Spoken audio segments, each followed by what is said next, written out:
Bullion market లో మళ్లీ పండుగ వాతావరణం మొదలైంది. ఎంకే వెల్త్ మేనేజ్మెంట్ తన లేటెస్ట్ రిపోర్ట్ లో ఒక ఇంట్రెస్టింగ్ పాయింట్ బయటపెట్టింది. గత 10 ఏళ్లుగా ఒకే రేంజ్ లో తిరిగిన బంగారం వెండి ధరలు ఇప్పుడు ఆ గీతను చెరిపేసి పైకి దూసుకెళ్లేందుకు రెడీ అయ్యాయి. చారిత్రక డేటా ప్రకారం ఇలాంటి బ్రేక్అవుట్ పీరియడ్స్ సాధారణంగా 3 నుంచి 5 ఏళ్ల వరకు కొనసాగుతాయి. అంటే ఇప్పుడు మనం చూస్తున్న ధరల పెరుగుదల కేవలం ఆరంభం మాత్రమే. ప్రస్తుతం గురువారం నాడు ఎంసీఎక్స్ మార్కెట్ లో 10 గ్రాముల బంగారం ధర సుమారు ₹1,58,000 వద్ద ఉండగా కిలో వెండి 2,95,000 వద్ద ట్రేడ్ అవుతోంది. మొన్నటి వరకు వచ్చిన చిన్నపాటి కరెక్షన్ చూసి బంగారం పని అయిపోయింది అనుకుంటే పొరపాటే. నిపుణుల ప్రకారం ఆ 14% తగ్గుదల అనేది లాంగ్ టర్మ్ ఇన్వెస్టర్లకు ఒక అద్భుతమైన అవకాశం. ఈ బుల్ రన్ కు main reason global economic conditions.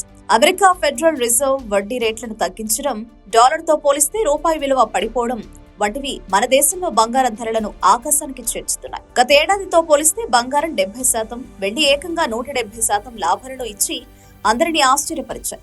అందుకే ఇప్పుడున్న ధరలు రేపు మళ్లీ రావని మార్కెట్ విశ్లేషకులు హెచ్చరిస్తున్నారు. మరి కొత్తగా ఇన్వెస్ట్ చేసేవారు ఏం చేయాలి? ఎంకే వెల్త్ మేనేజ్మెంట్ ఏం చెబుతోందంటే, మీ మొత్తం ఇన్వెస్ట్మెంట్ లో కనీసం 5 నుంచి 10% బంగారంలో ఉండాలి. ఇప్పటికే ఎక్కువగా ఉన్నవారు ప్రాఫిట్ బుకింగ్ చేసుకోవచ్చు, కానీ కొత్తగా వచ్చేవారు మాత్రం ధరలు తగ్గినప్పుడల్లా కొంచెం కొంచెం కొనుగోలు చేయడం మంచిదని సూచిస్తున్నారు. ఫిజికల్ గోల్డ్ మాత్రమే కాకుండా ఈటీఎఫ్, గోల్డ్ మ్యూచువల్ ఫండ్స్ వైపు కూడా మొగ్గు చూపాలని చెప్తున్నారు.